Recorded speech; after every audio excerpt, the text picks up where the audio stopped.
Hello people, welcome to my channel and welcome to this month's end of month bot haul, the bot haul for March 2021, and yeah, got 11 items here to show you. Well,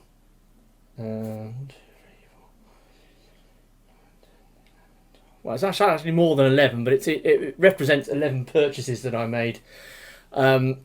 So yeah, now at the beginning of this month, you saw last month I got my first comic for a long time, for like, well, over a year, and I've suddenly got back into comics, and yeah, for the most part, first part of this half of this month, it was looking like I was buying more paper than plastic, but I had a bit of a sort of a spurt with the older figures towards the end of the month, so yeah, it's kind of evened itself out, and quite a few Amazon purchases this month as well.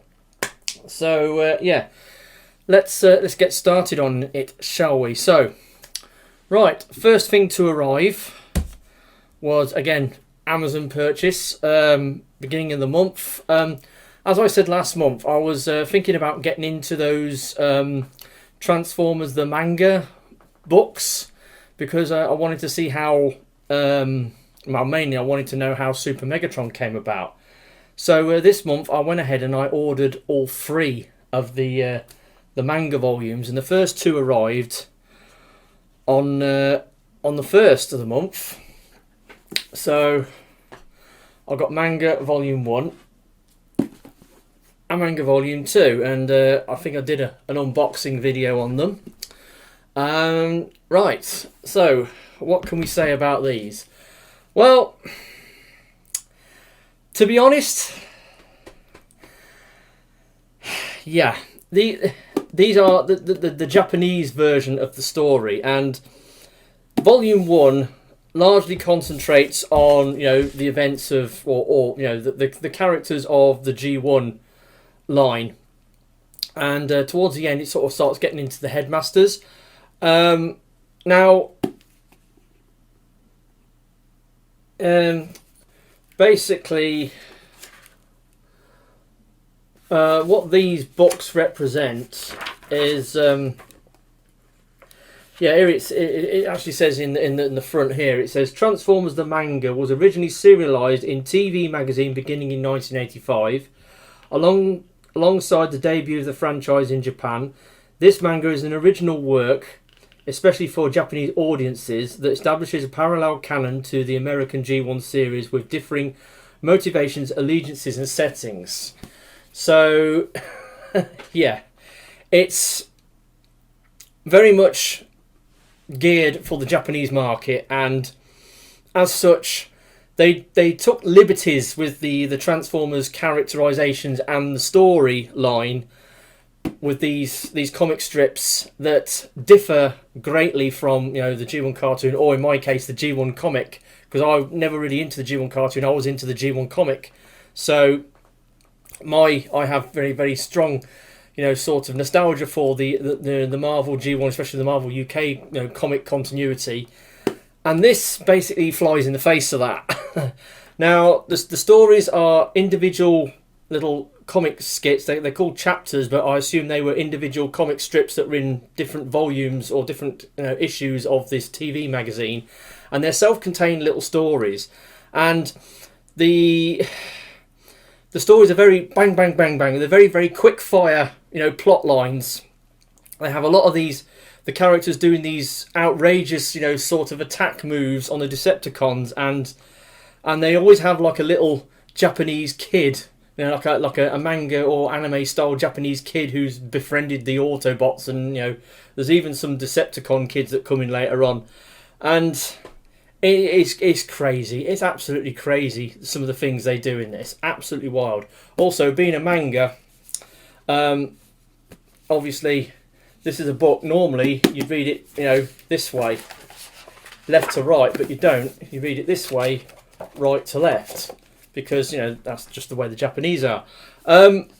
Yeah, personally I did not enjoy this or any of the preceding volumes, because they're just too strange. The only one thing I can say about these is the artwork is pretty good, but the stories, the characterizations are just rubbish, basically. I personally did not like this at all. Did not like what they did with it, but I can't really criticise it because this was a product of its time and its area, its region. So this was, I'm sure there's people in Japan who absolutely love this to bits.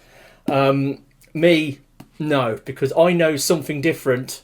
I know a different way of doing, the comics, the Transformers comics from the Marvel G1, and this is not it. So Volume 1 and Volume 2. I mean, Volume 2, it moved on to the Headmasters, and then it got into the uniquely Japanese stuff, like Super God Master Force, and and Volume 3, as you'll see in a bit, it carries on the same vein. So that was my first purchase of the month, was those first 2 comic volumes, and not to my taste. Basically, definitely not to my taste. So anyway, then on the 3rd, my first figure arrived, which was a figure that I ordered. I pre-ordered off Amazon, and it actually, they said they was going to deliver it on, was it the 28th or something, the 28th of February, because it was supposed to come out, I think it was like the 2nd or 3rd of March, and I deferred delivery because I didn't want it to screw up the back end of last month's bot haul. So I went in and said, can you deliver it a few days later, and they did, and it arrived on the 3rd, and it was one of the figures from the Wave 1 of Transformers Kingdom Wave 1 figures that I kind of missed out on because he was pretty much sold out everywhere. Kingdom Rattrap. Now, he's a core class figure, so it's return of the Legends class in a different form. They got rid of the Legends class, and now they've kind of brought it back and called it something different. So he's a dainty little fella, pretty much a shell former. He's got these weird shoulders because the shoulders are not attached to his torso that way. They're attached to his backpack. So, the shoulders come down like that. Look, he's got weird shoulders. But he's pretty detailed. He's decently articulated, and the transformation on this engineering, when you collapse him into his rat mode, there's these slots in the arms and the legs, and they peg into the inside of the rat shell, and it's really clever the way the engineering works on this thing. It's absolutely marvellous, and I'm really impressed by it. I think it's really, really good. Okay, so he's a little dude, but I'm very, very impressed with the engineering on this, even though it's a shell former. The rat mode is basically a brick. It doesn't do anything as such, but it's actually pretty good, and I was quite impressed by it. So, yeah. Kingdom Rattrap, or K2 Rattrap, very neat little figure. Pretty impressed with him. Then the next thing to arrive on the same day, on the 3rd of March. Proper comics! Yeah, so the Japanese got this. In the UK, we got stuff like this. So, yeah. Okay, this is Transformers 84, Secrets and Lies. It's kind of like a what-if retelling of the original Marvel G1 story, but it's done in the modern times.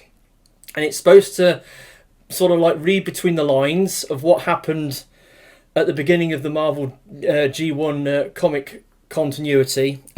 It's drawn in a style that's is basically Marvel G1 comic style. So it's got but it's all full colour. There's no black and white. It's all done in the original Marvel comic style. It's written by Simon Furman, so it's someone who knows a lot about writing for the Marvel G1 comic continuity. Even though he didn't write the original US one, that was written by Bod Bodansky, and but this is right up my street. This is a trip down nostalgia lane for me. I love this. The artwork. I mean, it's written by Simon Furman. The artwork's by Guido Guidi and the colours is by John Paul Bove. Can't go wrong with that. I got issue 0, not last year or the year before, whenever it was. Wanted to get this, but because of last year, I quit getting comics, and the distribution of comics last year was a bit screwed up because of the COVID. I waited until the combined volume came out, and here it is, and it's really good. I mean, obviously you got some really cool artwork on the back, and it's got it's got, to me, like, sort of fan favourites. Where is he? Where is he? My mate.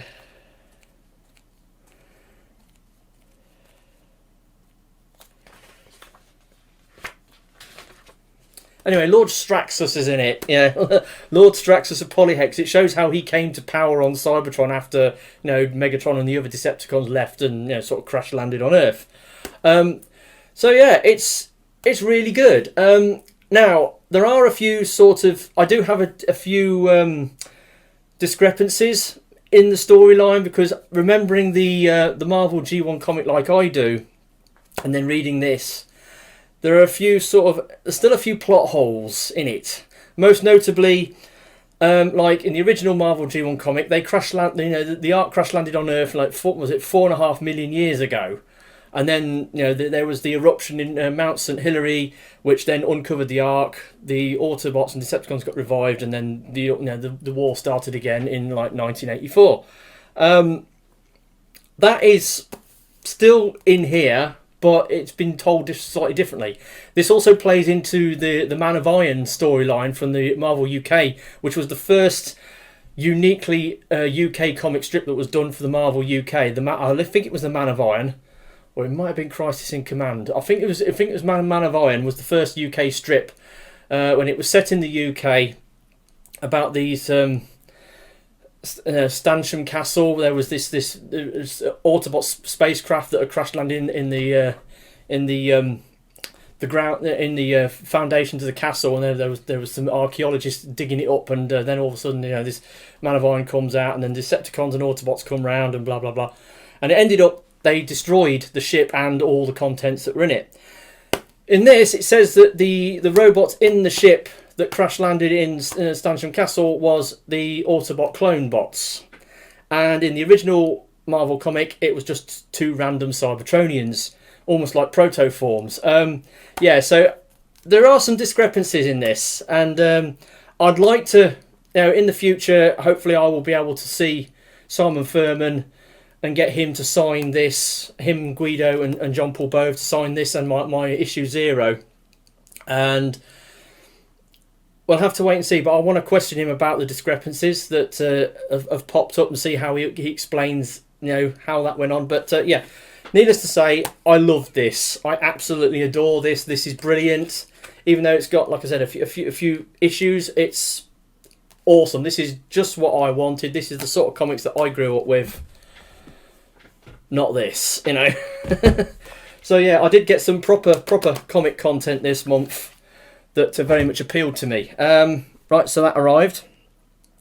Yeah, right, so next, moving along, on the 4th, the following day, I placed an order with Smiths for a couple of Studio Series 86 figures, and got me Jazz and Blurr. Now, I mean, I got Grimlock and Cup last month. So what do I make of these guys? Jazz, neat little figure. These are designed to look like the characters from the Transformers 86 movie. So Jazz's alt mode is kind of plain. It hasn't got all the racing stripes on it, the Martini racing like the G1 toy has. Now, Repro labels or Toy Hacks is doing a set of Repro labels for it that fix that. And I will probably be getting those because I think this figure, it will really make this figure look like what I want it to be, which is an update of the G1 toy rather than an update of the character from the movie. Yeah, pretty cool figure, decent transformation, and the engineering on this, again, like Rattrap, there's some really clever engineering on this, and it concerns his silver waist piece. Because when I transformed it, I always like to transform things without the aid of the instructions. And I was transforming it, and I got to the point where I'd done the front of the car, done the back of the car, and it was like, where did the arms go? And I could not fit the arms into underneath, the hood of the vehicle. And I'm thinking, what's going wrong? Why won't this work? And then I looked very closely at the waist, and the silver waist piece and the, it's on like a double swivel. And when I looked at it, I thought, oh, that's how it works. You swivel the silver waist piece round, and everything fits into place. So that is what I would call a transformational trap. This guy has got a transformational trap built in. If you don't know about the little silver waist piece swiveling round, like me, you can transform it. You'll get to a point whereby you can't go any further because there's nowhere for the arms to go. So you have to backtrack, swivel the silver waist piece round before you can go forwards and complete the transformation. That is the essence of a transformational trap. It's a small, insignificant step that if you overlook it and you carry on with the transformation, you get stuck and you can't go forwards anymore. So you have to backtrack and fix that little move that you missed out, and then you can complete the transformation. There are some figures in my collection that have got transformational traps. The original War for Cybertron Deluxe Optimus Prime, he's got a doozy with that swiveling waist piece. Third party as well, my Make Toys Despotron has got some little bits for the trigger, which if you don't do them earlier on, when you get later on in the transformation, you find you can't complete the trigger of the gun mode. You have to backtrack and pull these little bits out, and then you can complete the trigger. And that's what's the essence of a transformational trap. Now this guy's got one.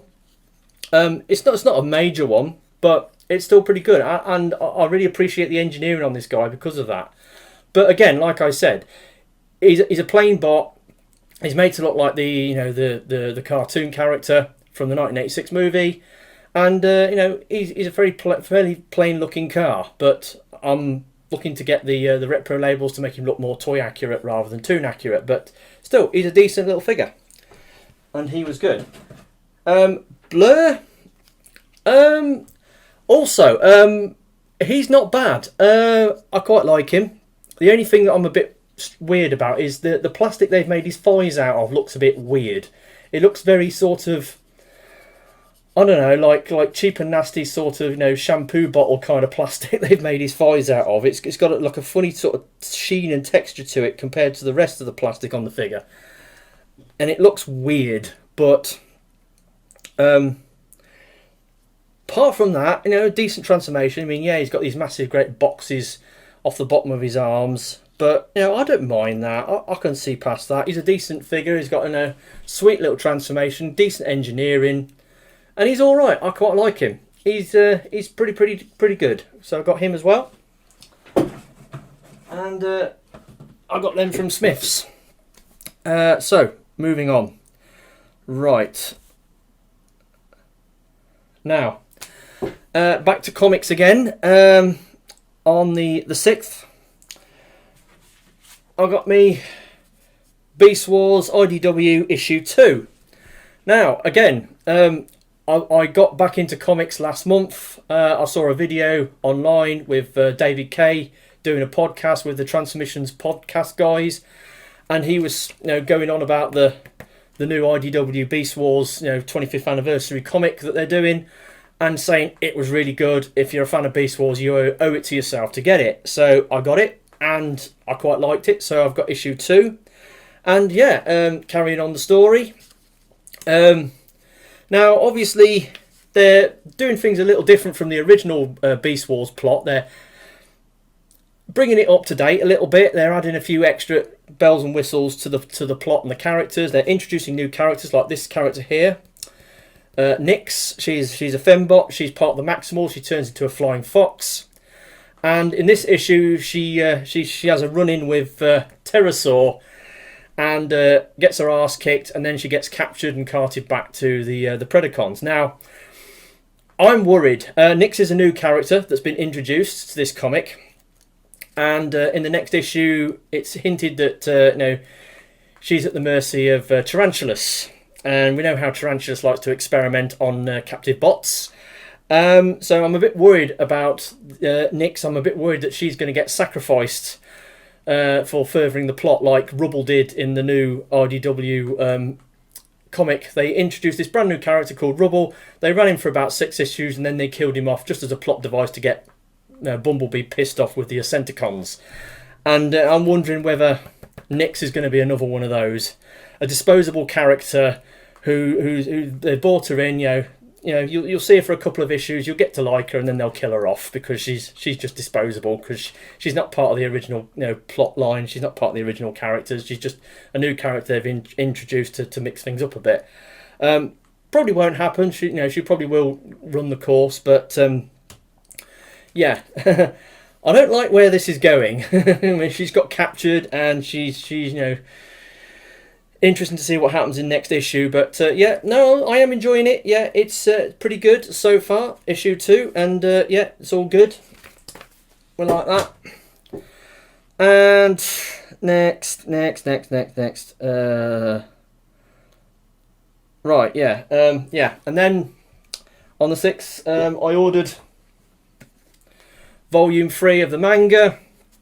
Now, this one has actually got Super Megatron in it.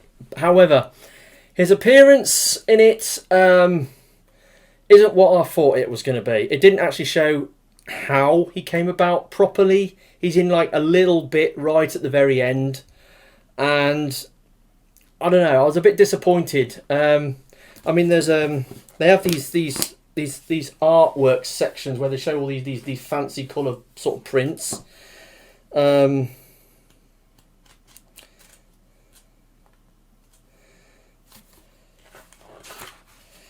And well,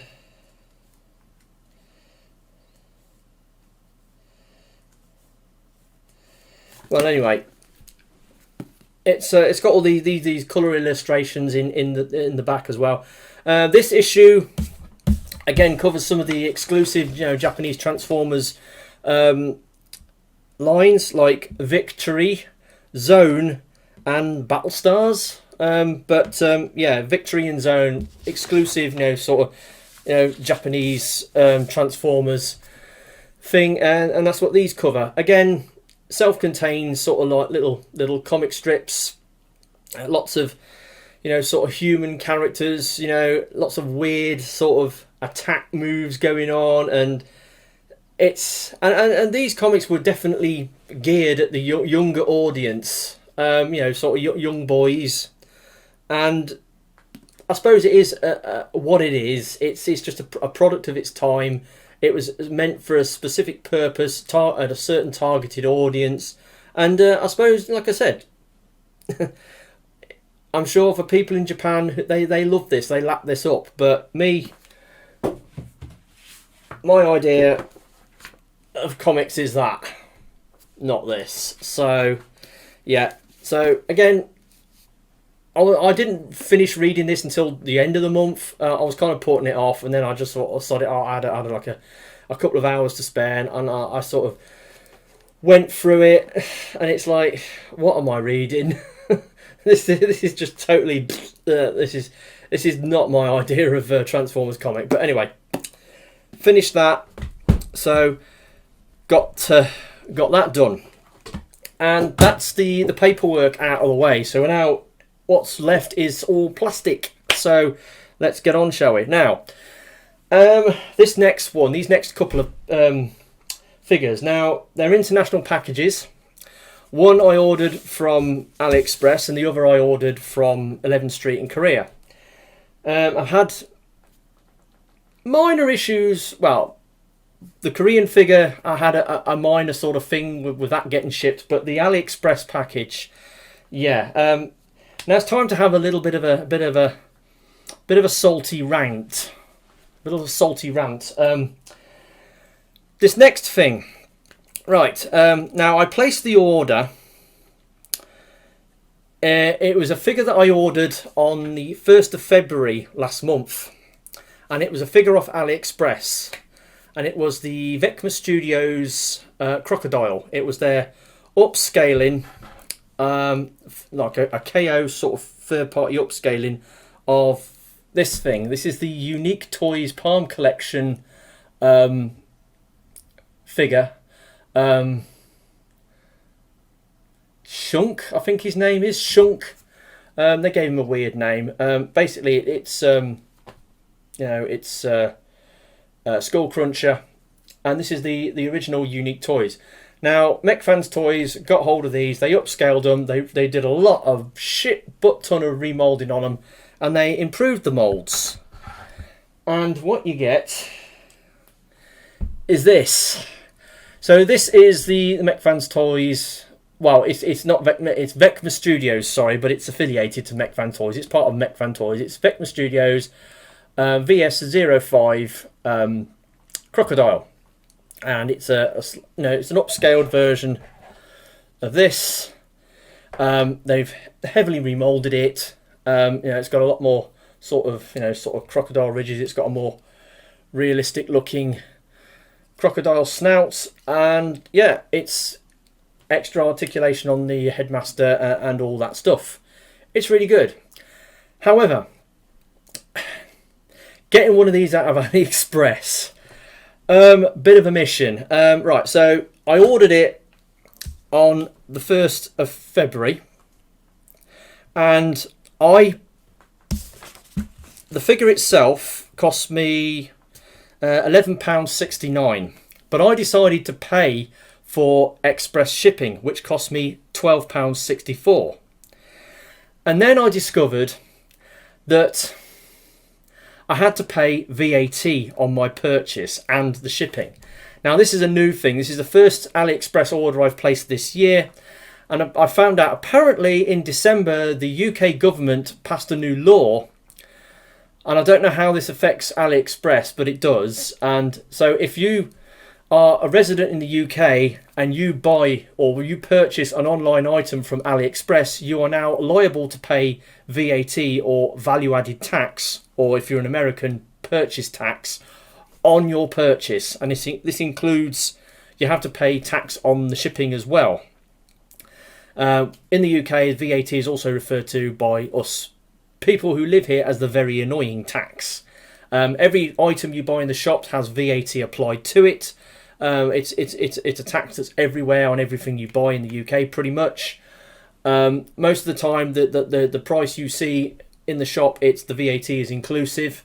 There are some shops that do, X VAT, where they sell stuff that's not got the VAT applied, but you have to pay the VAT bill yourself, and stuff like that if you're VAT registered. But anyway. So, all told, this figure cost me nearly 30 quid with the VAT. I mean, it was £4.87 tax on top of my purchase and the shipping I paid. Now, I paid for express shipping. The express shipping, it said it would take, 6 to 9 days or something like that. Or was it 6 to 12 days? It said it was going to, and I sort of received notification that the seller had shipped it on something like the 3rd of February, and I was given a tracking code, and that tracking code did not work. And the tracking code works with AliExpress's, because they have their own sort of like order tracker thing, whereby it has, like China, shipping, UK, and it has a little bar that goes across. It never activated. So this package got lost. I didn't know where it was. Anyway, so the tracking code didn't work. I contacted the seller, said, have you sent my item? He said, yeah, I've sent it, and didn't know anything about it. And that was like in February. Now, don't know where the parcel was, don't know where it was, blah, blah, blah, blah. Turn the clock forward to 8th of March. I got a notification to say, you've got a parcel delivery due. Well, actually, no, it wasn't that. On the 8th of March, I wasn't expecting a parcel, so I went out to work and I didn't leave my little secret place open for parcel deliveries. And then when I came home, I had one of those little cards that said, we tried to deliver the parcel, but you weren't in, blah, blah, blah. Please, click on this website and arrange redelivery. So I had to go on the website and arrange redelivery, and they delivered it 2 days later on the 10th. So he actually arrived on the 10th of March. Now, when he arrived,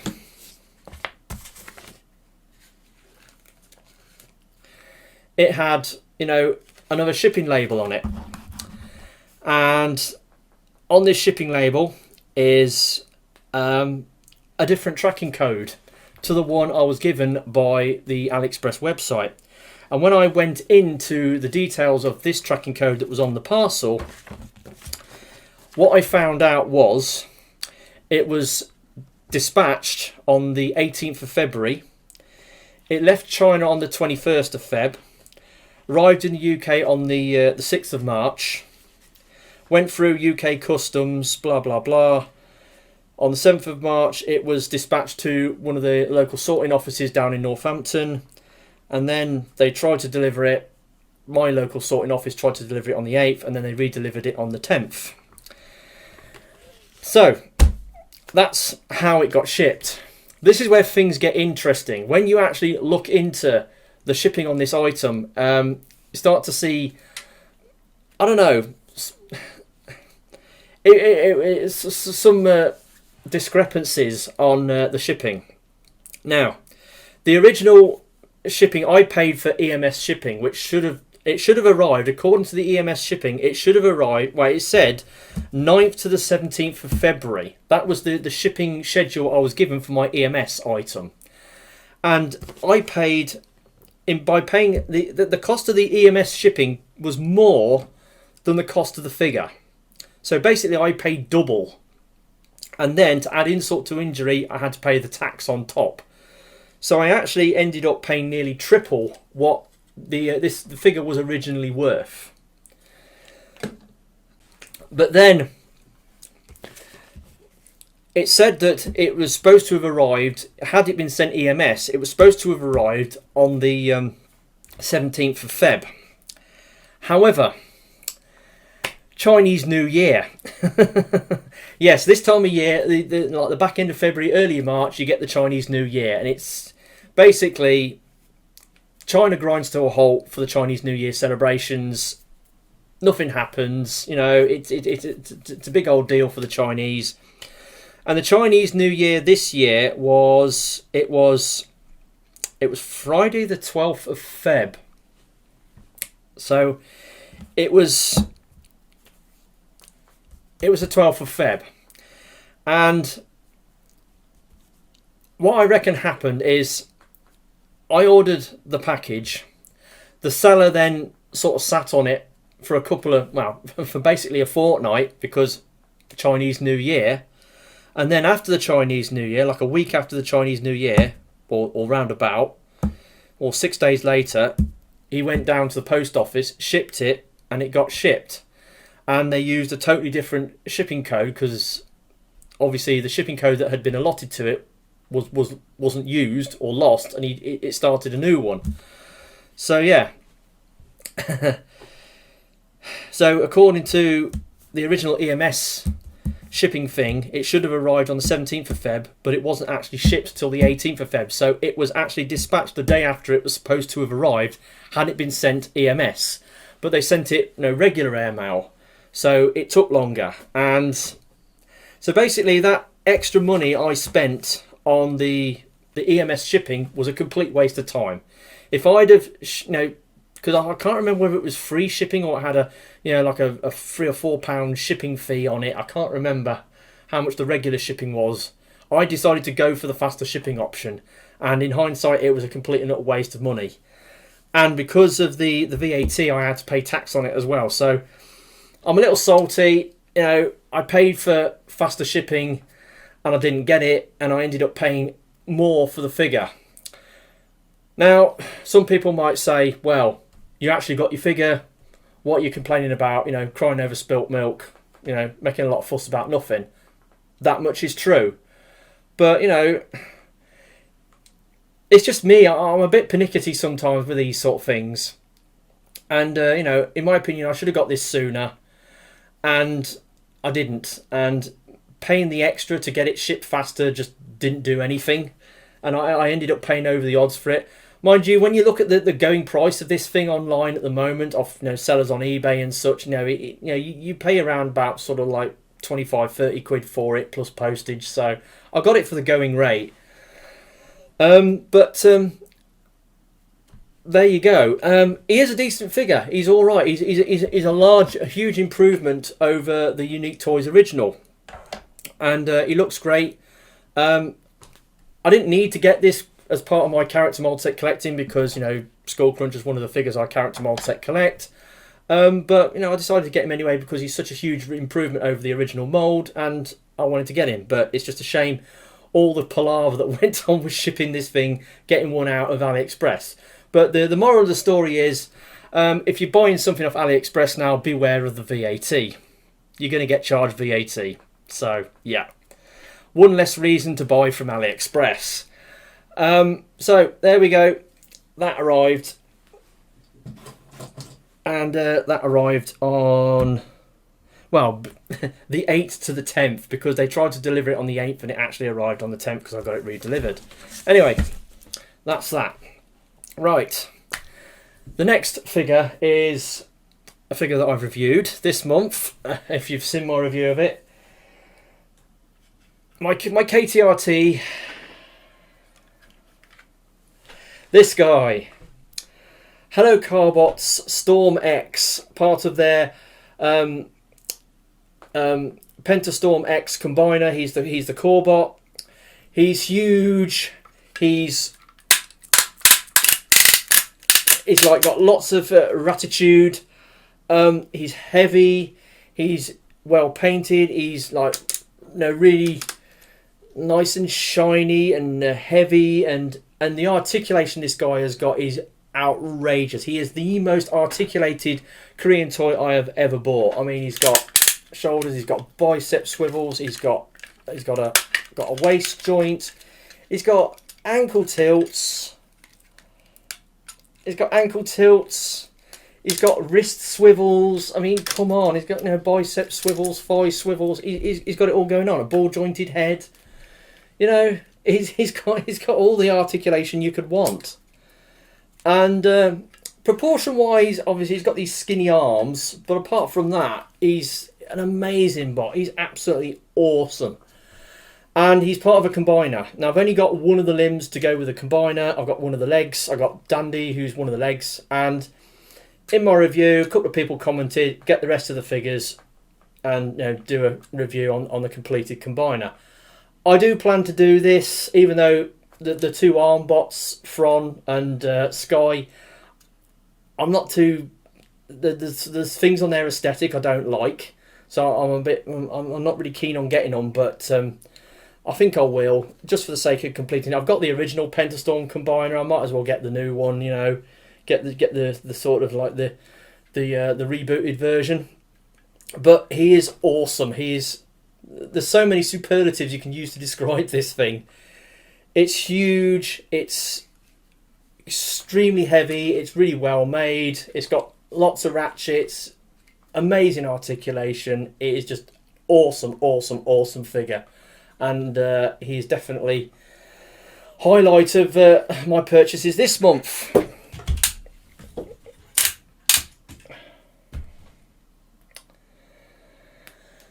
And then, right, on the same day. Now, around about this time, I watched a video online. It was at Sigma Prime Reviews. Anyway, I watched his video and he was saying that we've got Hasbro Pulse in UK now. Hasbro Pulse has opened up a UK branch, and when I saw about that, I went online, found the website, went on there, had a look, and oh yeah, this looks impressive. And then they said they showed this thing. It says like become a Premier member, and if you apply to become a Premier member before the end of March, you get your Premier membership half price. Normally it's 40 quid, but it was they were doing it for 20 quid, and I looked at it and thought, well, okay. Now, this Premier account status, if you pay for it, it's kind of like getting a Prime membership on Amazon Prime. it's kind of like that. You pay an annual subscription fee, and then you basically get free shipping on all your purchases. Normally you have to pay separately for the shipping, but you get free shipping for 12 months. I think it has some other advantages. I don't know what they are at the moment. It's not really been fully explained exactly what the full benefits of being a Hasbro Pulse Premier or Premier member. It's I don't know what it is, but I decided to go for it. I thought, well, might as well, 20 quid, and I've already started. I mean, basically the membership will pay for itself provided you do a minimum of purchases on the site, and get the free shipping that allows you. And so I got my membership for 20 quid, and then I thought, well, now I've got this membership, I might as well buy something. So I looked on their site to see what they'd got, and they were plugging this gal. They were plugging Kingdom Airazor. So she's the first Kingdom Wave 2 figure that I've got. I thought, yeah, I'll give her a go. I didn't have much budget at the end of the month at this point.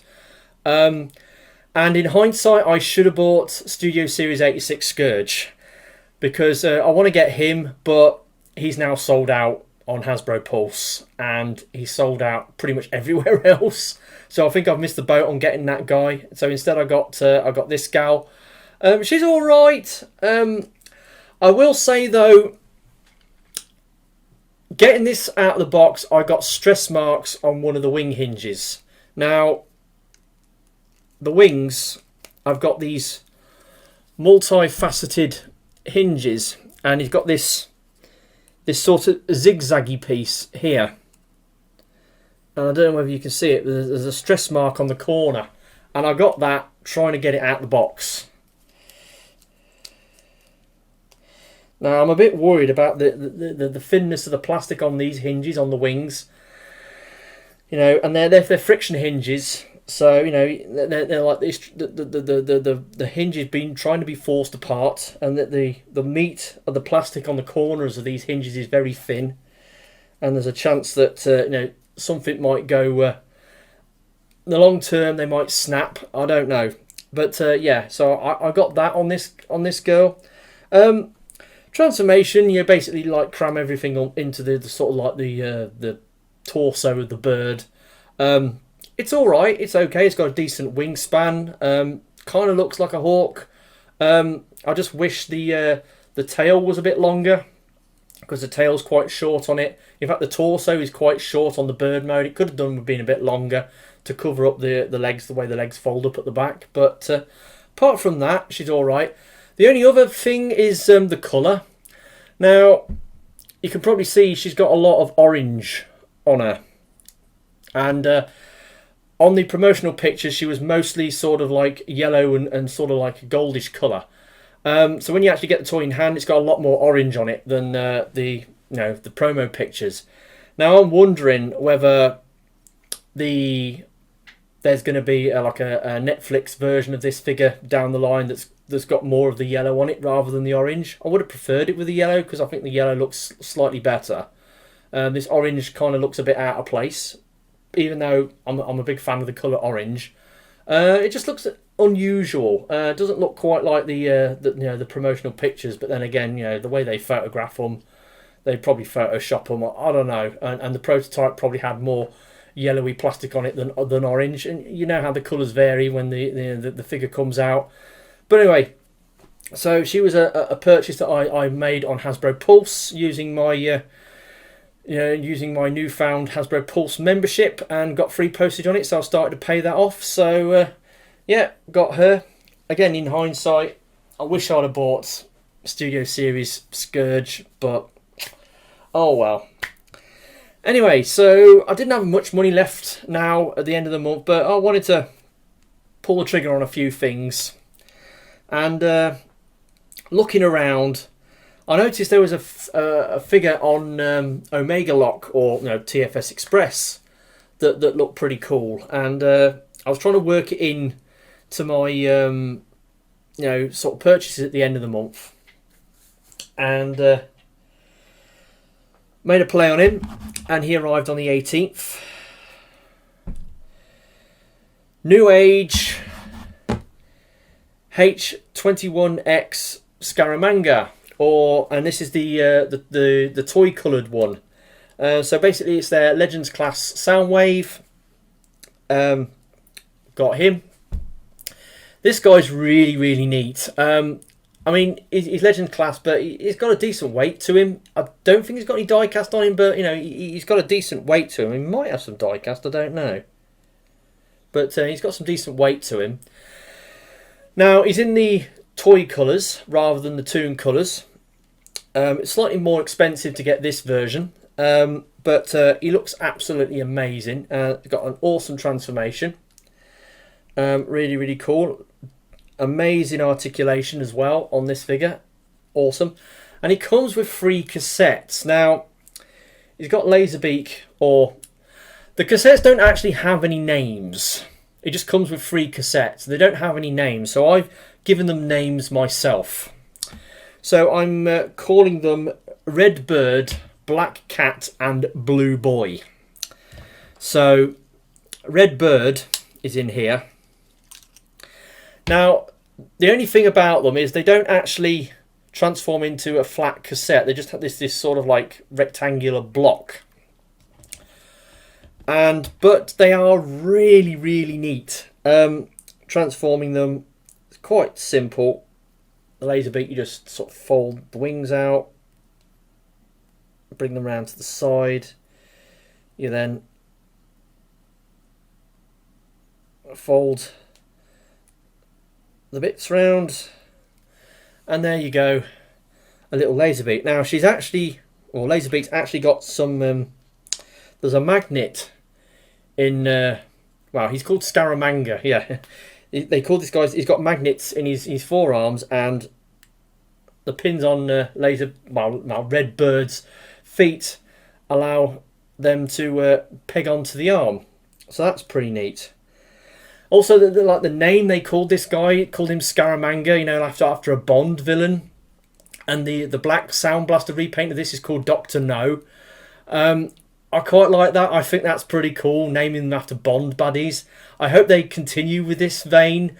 You know, they've got a cool one, Drax, after the guy from Moonraker. What was the name of that? The guy from Live and Let Die, the voodoo guy. Well, anyway, I think, you know, I mean, obviously, they've got to do a Goldfinger as well. They've got to do a Goldfinger. But yeah, I think it's really cool that they're naming him after, you know, sort of Bond villains. I think that's really cool use of a naming thing. And the other 2 cassette figures, Black Cat or the Ravage. Now this thing is amazing. The amount of joints it's got on it is outrageous. You know, he's got like an arching back. He's got ball jointed hips. He's got double jointed elbows. He's got a ball jointed head, and amazing little Ravage. Absolutely tiny, but really cool. And then the Blue Boy, the little cassette dude. Again, fantastic, you know, transformation on this. Amazing articulation. Looks great. Blue Boy. Because, well, to me, this is Rumble. It will always be Rumble. The blue one is always Rumble to me. That's just me. I know I'm wrong. I know a lot of people will be saying, oh, but Rumble is red, Frenzy is blue. And it's like, I don't want to get into that argument. To me, that's why I've called him Blue Boy. He's blue. And he's small, so Blue Boy. That's the generic name I've given him. So yeah, Black Cat and Red Bird. The Laserbeak mould is a bit simplistic compared to the others. There's not really much to it. In fact, it's the transformation wise, it's kind of similar to the you know, the Siege Laserbeak. It's very similar to that. But really, these guys are super awesome. Really cool figures. amazing. It's like the engineering on these is awesome. I mean, it's like Newage has done it again. You know, these little Legends companies like Newage and Magic Square are doing absolute wonders in the Legends class. Absolutely incredible. And then it was just one more thing. I was again browsing on Amazon. I was looking through the Cyberverse figures, and then something cropped up. It was the only one they had left in stock, and the price was about 27 quid. And I'd seen this thing going for a lot more. Cyberverse Deluxe Arcee. Yeah, so yeah, I managed to get hold of a Cyberverse Deluxe Arcee. I wanted this thing. I don't know why. I just wanted it. We never really got all of those Build-A-Figure Cyberverse Deluxe figures released in the UK. We sort of got the first wave, but the second wave, it's hardly touched the UK. And you know, they've been very what's the word? You know, sort of very slight releases. And when you see them going up online, people are asking. You know, it's usually scalpers who've got hold of them are asking premiums for it. I mean, I saw this gal going for 60, 70 quid plus postage. You know, I got it for 27, and apparently it was the only one they had in stock. They said they're going to get it in stock again, but I don't know whether they will. She's a proper shelf former. She's basically got her entire car mode on her back, apart from the door panels, which are on her forearms. Transformation on this is a lot more solid than it is on the Earthrise Arcee or Elita 1 mold. So yeah, she's pretty solid. Transformation's fairly straightforward. You know, there's a few bits that are a bit sort of weird on it, but it looks great. Again, she's got huge heels because she's got a massive backpack. But no, she's all right. She's okay. I've not really been collecting these Build-A-Figure parts to make a macadam, but because there's a few figures in that deluxe line that I don't really want to get. I mean, I've got the Megatron and I've got the Grimlock, and now I've got the Arcee. Wouldn't mind getting the Shockwave, even though it's not that much different from the Warrior class Shockwave, to be honest. But yeah, so she was the last figure I got this month. Cyberverse Deluxe Arcee. Now, I'm on the fence about getting the Kingdom Arcee. While we're on the subject of Arcee, I didn't get the Earthrise one, but obviously Arcee is getting reissued for Wave 2 of Kingdom. And I want to know... I know how bad that mould is because I've got the Elita one, and I know how rough that mould is. It's no fun to transform. The alt mode is a complete and utter shell form. The robot mode is kind of okay, but yeah. I'm on the fence about getting Arcee, so I wouldn't be getting it for the alt mode or the transformation. I'd just be getting it for the character. And I want to know, is the Kingdom Arcee a straight repack of the Earthrise Arcee, or have they made minor improvements to it, like paint app improvements? From what I can see, it looks exactly the same. I've not seen anybody do a direct comparison review between the two, but I'd like to see that if somebody's going to do one. But yeah, I got hold of that Arcee, so she's all right. And that's it. That's my haul for this month. Like I said, it started out with a lot of paperwork, but I managed to get some plastic bits towards the end. Oh, yeah, that was the other thing. Just putting it in at the end. Yeah, going back to this guy, had a bit of a thing when they shipped him. I had to pay extra money because I paid about 70 something quid for him. His eBay price is like well over 100 quid. I'd argue he's worth it because he's so big, so heavy, so amazingly articulated, and loads of ratchets and amazing build quality on him. But yeah, getting one of these out of Korea is difficult for people like me who live in the West. He's very expensive. He goes for huge scalper premiums. Getting one out of 11th Street, I I had to pay an extra £7.63 postage to get it shipped. Fortunately, when it came through UK customs, it didn't get a customs hit. But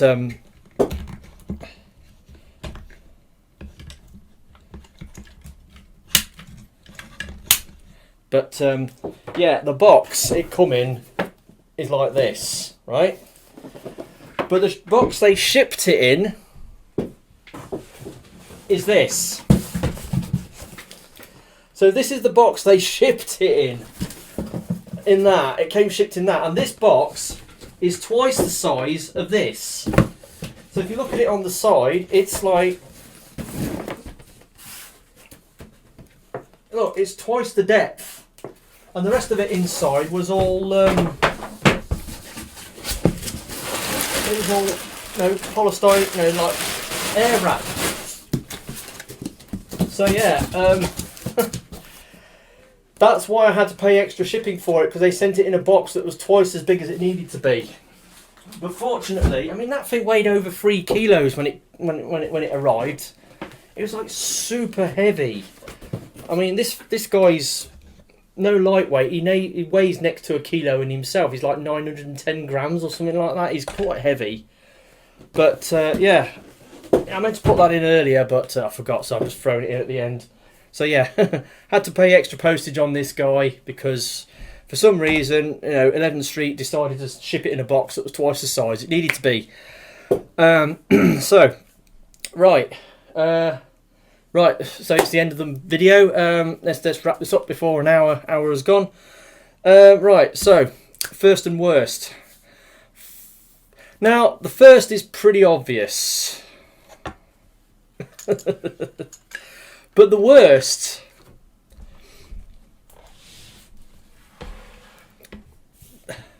Right, okay.